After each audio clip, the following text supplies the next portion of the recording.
பெரு வெற்றி இருக்கிறது. இந்த மக்கள் எங்களுக்கு கொடுத்த இந்த வெற்றியை மிக தாழ்மையோடு நாங்கள் ஏற்றுக்கொள்கிறோம்.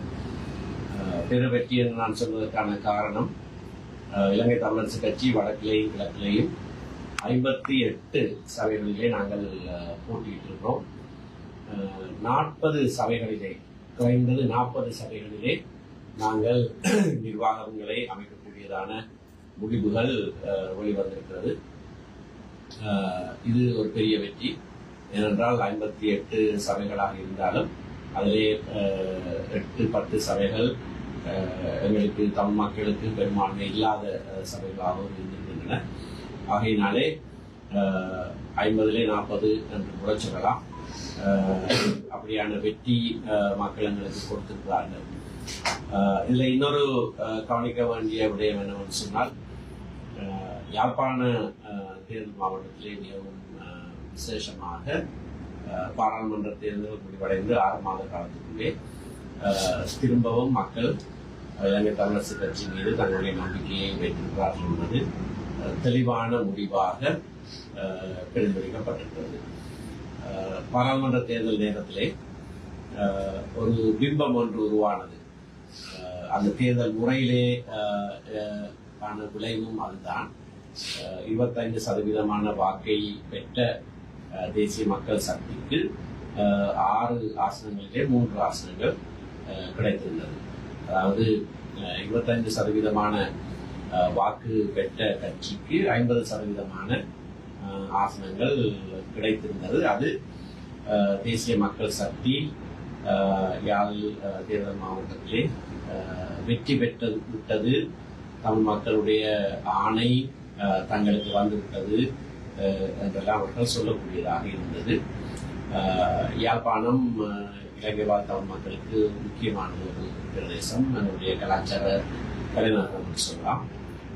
மட்டக்களப்பிலே இலங்கை தமிழரசு கட்சி பெருவெற்றி ஈட்டியிருந்தது பாராளுமன்ற தேர்தலிலே. இந்த தடவையும் கிழக்கு மாகாணத்திலே நாங்கள் பெருவெற்றியை ஈட்டியிருக்கிறோம். வடக்கிலே வவுனியா மாவட்டம் தவிர்த்த மற்ற மாவட்டங்களிலே நாங்கள் பெரிதாக வெற்றி பெற்றிருக்கிறோம். இந்த மாற்றம் ஏற்பட்டதாக சொன்னார்கள் பாராளுமன்ற தேர்தலிலே. ஆனால் அரை ஆண்டுக்குள்ளேயே அந்த மாற்றம் திரும்பவும் இன்னொரு மாற்றமாக மாறியிருப்பது இன்னும் வரவேற்கத்தக்க ஒரு விடயம். இதற்கு காரணம், எங்களுடைய அடையாளம், தமிழ் மக்களுடைய அடையாளம் எந்த காலத்திலேயும் விட்டுக் கொடுக்கப்பட முடியாதது. அது பாராளுமன்ற தேர்தலுக்கு பிறகு எங்களுடைய மக்களுடைய மனதிலே ஆழ பகிர்ந்திருக்கிறது. அது வெளிப்படையாக இப்பொழுது வெளிவந்திருக்கிறது. நாங்கள் சபைகளை அமைக்கிற போது மற்ற தமிழ் கட்சிகளோடும் பேசி அப்படியாக இந்த சபைகளை அமைக்க முடியும் என்பதை ஆராய்ந்து அதற்கு ஏற்ற விதமான முடிவுகளை எடுப்போம். நாங்கள் அமைக்கிற சபைகளிலே உள்ளூராட்சி சபைகளாக இருக்கிற காரணத்தினாலே அந்தந்த பிரதேசத்துக்கு தேவையான உள்ளூராட்சி மன்றங்களுக்கு அதிகாரங்களை உபயோகித்து மக்களுக்கு முழுமையான சேவைகளை ஆற்றுவோம் என்பதையும் இந்த வேளையிலே நான் உறுதியளிக்க கடமைப்பட்டிருக்கிறேன். எங்கள் கட்சியிலே இருந்து இந்த சபைகளுக்கு தெரிவாகி வருகிற உறுப்பினர்களுக்கு நாங்கள் முன்னைய காலங்களிலே செய்வதைப் போல பயிற்சி பட்டறைகள், கலந்துரையாடல்கள் தொடர்ச்சியாக நடத்துவோம். எங்களுடைய தவிசாளர்கள், நகர விழாக்கள், மாநகர விழாக்கள் போன்றவர்களுக்கு விசேஷ பயிற்சிகள் நாங்கள் கொடுத்து திறமையான நிர்வாகங்கள் அனைத்து சபைகளிலேயும் ஏற்படக்கூடிய வண்ணமாக நாங்கள் ஆவண செய்வோம். நன்றி. வடக்கிலே தங்களுடைய ஆணை நிலைநிறுத்தப்பட்டிருப்பதாக கடந்த காலங்களிலே தேசிய மக்கள் சக்தியினுடைய அரசாங்கத்தின் உறுப்பினர்கள் பலர் தெரிவித்து வந்த நிலையில் நேற்று இடம்பெற்ற தேர்தலின் பொழுது பாரிய மாற்றம் ஏற்படுத்தப்பட்டிருக்கிறது. அப்ப இந்த மாற்றம் தொடர்பிலே, இந்த மக்கள் ஆணை தொடர்பிலே அவர்களுடைய கருத்து தொடர்பில் தமிழரசு கட்சியின் பொதுச் செயலாளர்களுடைய கருத்து வாராமல் அவர்களுக்கு மக்கள் ஆணை கிடைத்திருக்கவில்லை. 25% வாக்குகளை மட்டும் யாழ்ப்பாணத்திலே பெற்றுவிட்டு மக்கள் ஆணை தங்களுக்கு தர என்று அவர்கள் சொன்னது தவறான கருத்து. ஆனால் தனியொரு கட்சியாக அவர்கள் அந்த அதிகூடிய வாக்குகளை பெற்ற காரணத்தினால் தான் மகிழ்ச்சியாக இருந்தது. இந்த தேர்தல் முடிவிலே கவனிக்க வேண்டிய சில விடயங்களும் உண்டு. அதாவது தமிழ் தேசிய கூட்டமைப்பாக 2018ஆம் ஆண்டு நாங்கள் சேர்ந்து இந்த தேர்தலிலே போட்டியிட்டதை விட தனியாக இலங்கை தமிழரசு கட்சி பெற்றிருக்கிற இந்த முடிவுகள் அதை விட மேலானது, அதை விட உத்தரமானது. அது முதலாவது விடயம். இரண்டாவது, நான் அடிக்கடி அந்த காலத்திலிருந்தே சொல்லிக் கொண்டிருந்த ஒரு விடயம், இந்த தேர்தல் முறையிலே ஒரு கட்சி தனியாக போட்டியிடுவதை தவிர்த்து ஒன்றாயிருக்கிற கட்சிகள் தனித்தனியாக போட்டியிட்டு பின்னர் நிர்வாகங்களை அமைப்பது சாத்தியமானது என்பது அந்த கணக்கு இப்ப பலருக்கு புரிய வரும்.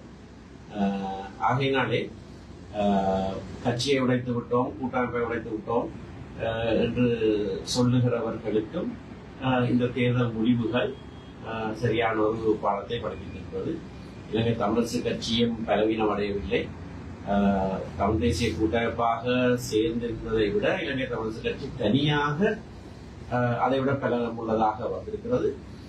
அது மட்டுமில்லாமல் தமிழ் தேசிய கூட்டமைப்பிலே இருந்தவர்கள் இப்பொழுது ஜனநாயக தமிழ் தேசிய கூட்டமைப்பாக இயங்குகிறார்கள். அவர்களும் மற்ற தமிழ் கட்சிகளும் அவர்களுக்கு ஆதரவு அளிக்கிற போது எல்லா இடங்களிலேயும் நாங்கள் நிர்வாகங்களை அமைக்கக்கூடியதாக இருக்கும். இது எதிர்காலத்தில் கூட்டணியாக உருவாக வாய்ப்பு.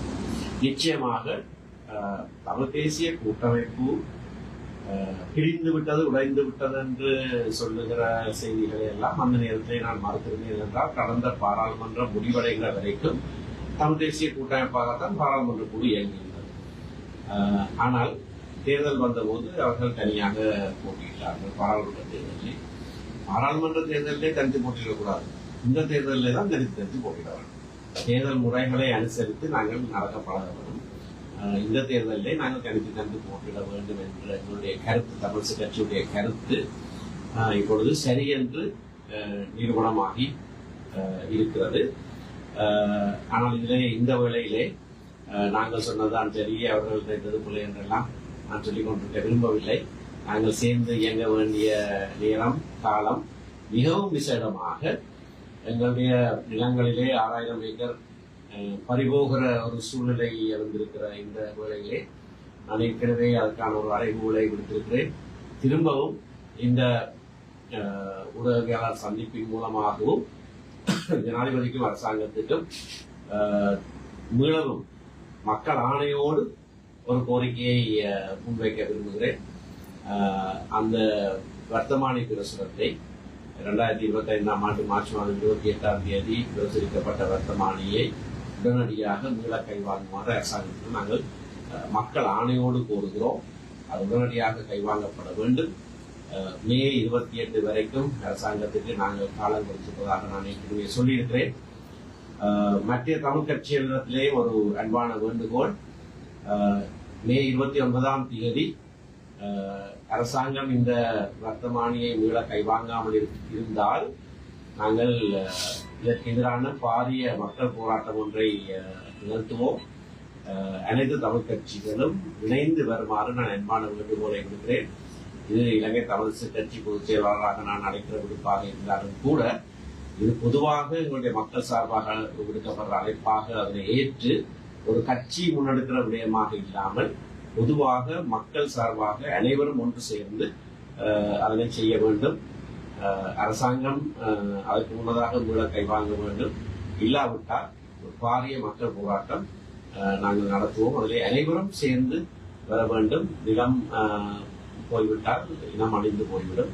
ஆகையினாலே இந்த அடிப்படை விஷயத்திலே அனைவரும் ஒன்று சேர வேண்டும் என்று அன்பாக வேண்டுகோள் விடுக்கிறேன். நேற்றைய தினம் மாகாண சபை தேர்தல் தொடர்பாக பிரதமர் கருணி கருத்தினை தெரிவித்திருக்கின்றார். இப்ப ஏற்கனவே நீங்க ஒரு சட்டம் ஒழுங்கு அமல்படுத்துவது தொடர்பாக கருத்து தொடர்பாக அந்த நிலைப்பாடு தற்போது எந்த மட்டத்தில் இருக்கின்றது? சென்ற பாராளுமன்றத்திலே அந்த சட்டம் மூலம் நிறைவேற்றப்பட்டிருக்க வேண்டும். 2வது வாசிப்பு நிறைவேற்றப்பட்டிருந்தது. 3வது வாசிப்புக்கும் தினம் குறிப்பிடப்பட்டிருந்த வேளையிலேதான் அது அன்றைய நிகழ்ச்சிகளில் இருந்து அகற்றப்பட்ட காரணத்தினாலே நிறைவேற்றப்பட முடியாமல் போயிருந்தது. அன்றைய தினம்தான் கடந்த பாராளுமன்றத்தில் கடைசியாக சந்தித்த நாள். அதற்கு பிறகு இந்த புதிய பாராளுமன்றத்திலே திரு சாணக்கியன் ராசமாணிக்கம் ஜனாதிபதியிடத்திலே 2 or 3 தடவைகள் கேட்டிருந்தார். அதே சட்டமூலத்தை தான் கொண்டு வரவாண்டு கேட்டபோது ஜனாதிபதி இல்லை, அரசாங்கமே அதை கொண்டு வரும் என்று பதிலளித்திருக்கிறார். ஆனால் 6 மாதம் ஆகிறது, இன்னமும் அது செய்யப்படாத சூழ்நிலையிலே சென்ற மாதம் அதற்கு முந்தின மாதம் மார்ச் மாதத்திலே கௌரவ சாணக்கியன் ராசமாணிக்கம் நான் ஏற்கனவே கொண்டிருந்த தனிநபர் சட்டமூலத்தை தனது தனிநபர் சட்டமூலமாக கொண்டு வருவதற்கான அறிவித்தலை பாராளுமன்றத்துக்கு கொடுத்திருக்கிறார். ஆகவே அடுத்த பாராளுமன்ற அமர்வு வருகிற போது அவர் கொண்டு வருகிற தனிநபர் சட்டம் மூலம் முன் கொண்டு வரப்படும். பிரதம மந்திரி அந்த தேர்தலை நாங்கள் உடனடியாக நடத்துவோம் என்று சொல்லியிருந்தால் சட்டம் மாற்றப்பட வேண்டும். திரு சாணக்கியன் ராசமாணிக்கம் கொண்டு வருகிற அந்த சட்ட மூலத்தை அரசாங்க சட்டம் மூலமாக அவர்கள் ஏற்று உடனடியாக அந்த திருத்தத்தை செய்தார். மாகாண சபை தேர்தல்களை உடனடியாக நடத்த முடியும். மாகாண சபை தேர்தல் உடனடியாக நடத்தப்பட வேண்டும் என்பது எங்களுடைய இன்னொரு வேண்டுகோளாக இருக்கிறது. வடக்கு கிழக்கில் உள்ள அனைத்து மாவட்டங்களிலும் பெரும்பாலான ஆசனங்களை தமிழரசு கட்சி பெற்றிருந்த பொழுதும் வவுனியா மாவட்டத்தில் பிரதான மாநகர சபையினை அது தனதாக்க முடியவில்லை என்ற கருத்தியல் மக்களிடையே காணப்படுகின்றது. எதிர்காலத்தில் தமிழரசு கட்சி அது ஆராய்ந்து நடவடிக்கை எடுக்குமா? அது காரணம் மற்ற சகல மாவட்டங்களையும் நாங்கள் வெற்றி பெற்றுள்ள சூழ்நிலையிலே வவுனியாவிலே இந்த பின்னடைவு ஏற்பட்டது குறித்து நாங்களும் கவலையாக இருக்கிறோம். அதற்கான காரணங்களை உடனடியாக நாங்கள் ஆராய்ந்து அறிந்து அதனை நிறுத்தி செய்வதற்கான சகல நடவடிக்கைகளையும் எடுப்போம். யாழ் மாநகர சபையில் எந்த ஒரு கட்சிக்கு தனிப்பெரும்பான்மை இல்லை. எனவே தமிழரசு கட்சியில் எந்த முறையில் தமிழரசு கட்சிக்குத்தான் கூடுதலான ஆசனங்கள் கிடைத்திருக்கிறது. ஆகையினாலே அதனுடைய தலைமை பதவி அல்லது மாநகர பிதா பதவி இலங்கை தமிழரசு கட்சிக்கே உரித்தானது. மற்ற கட்சிகள் அதை அனுசரித்து அதற்கான ஆதரவை எங்களுக்கு கொடுக்க வேண்டும் என்பது எங்களுடைய வேண்டுகோளாக நாங்கள் தீர்மானிக்க வேண்டும். சபாச்சேரி நகரசபையிலே 2 கட்சிகளும் சமமான ஆசனங்களை பெற்றிருக்கும் நிலையில் இவ்வாறான சூழலை தான் எதிர்பார்க்கணும். அதிலே அப்படியாக சமனான ஆசனங்கள் கிடைக்கிற வேளையிலே மற்ற கட்சிகள் தான் அதை தீர்மானிக்கக்கூடியதாக இருக்கும். ஆகவே அது எங்களுடைய கையில் இல்லை. மற்ற கட்சிகள் யாரை தீர்மானிக்கிறார்களோ அந்த கட்சிக்கு தான் அந்த பதவியை கொண்டு சேரும். வெளிவடக்கு பிரதேச சபையில் உட்பட்ட பகுதியில் காணிப்படி இருந்தாலும் சரி, அதுக்கான வழக்கு தொடர்ந்தது அல்ல போராட்டங்கள் என்பது தமிழரசு கட்சி முன்னெடுத்து வந்தது. இந்த நிலையில தற்பொழுது தேர்தல் முடிவுல கணிசமான ஆசனங்கள் தேசிய மக்கள் சக்தியும் பெற்றிருக்கிறார். தைட்டு விவகாரம் கூட இருக்கே இதை நீங்க பாருங்க.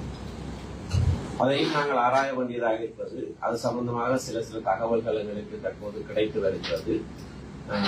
சில வாக்குறுதிகள் கொடுக்கப்பட்டதாகவும் வேறு சில தேர்தல் விதிமுறை மீறப்பட்ட விடயங்கள் சம்பந்தமாகவும் எங்களுக்கு சில தகவல்கள் கிடைத்திருக்கின்றன. நாங்கள் அதையும் உடனடியாக ஆராய்ந்து அதற்குரிய நடவடிக்கை எடுப்போம். ஆனால் நீங்கள் சொன்னது போல அதுவும் நாங்கள் எதிர்பாராத ஒரு விடயம். ஆனால் அதுக்கான காரணங்களை உடனடியாக நாங்கள் கண்டுபிடிப்போம். தேர்தல் விதிமுறை மீறல் ஜனாதிபதி மற்றும் பிரதமர் ஈடுபட்டுள்ளார் சொல்லி சுவாதீன கண்காணிப்பு கூட குற்றம் சாட்டியிருக்கிறார். இந்த விசாரணை போக்கில் தேர்தல் ஆணைக்குழுவுக்கு நாங்கள் பலமான அழுத்தத்தை கொடுப்போம். யார் பதவியிலே இருந்தாலும் இல்லாவிட்டாலும் தேர்தல் விதிமுறைகளை மீறுகிறவர்களுக்கு எதிராக உடனடியாக நடவடிக்கை எடுக்கப்பட வேண்டும். அதை தேர்தல் ஆணைக்குழு எடுத்தே ஆக வேண்டும். ஆகையால் தெரிந்து கொண்டே இப்படியான தேர்தல் விதிமுறைகளை அவர்கள் மீறியதற்கு எதிராக தேர்தல் ஆணைக்குழு எப்படியான நடவடிக்கை எடுக்கிறது என்பதை பொறுத்துத்தான் இந்த தேர்தல் ஆணைக்குழு உண்மையாகவே சுயாதீனமானதா இல்லையா என்று மக்கள் தீர்மானிப்பார்கள்.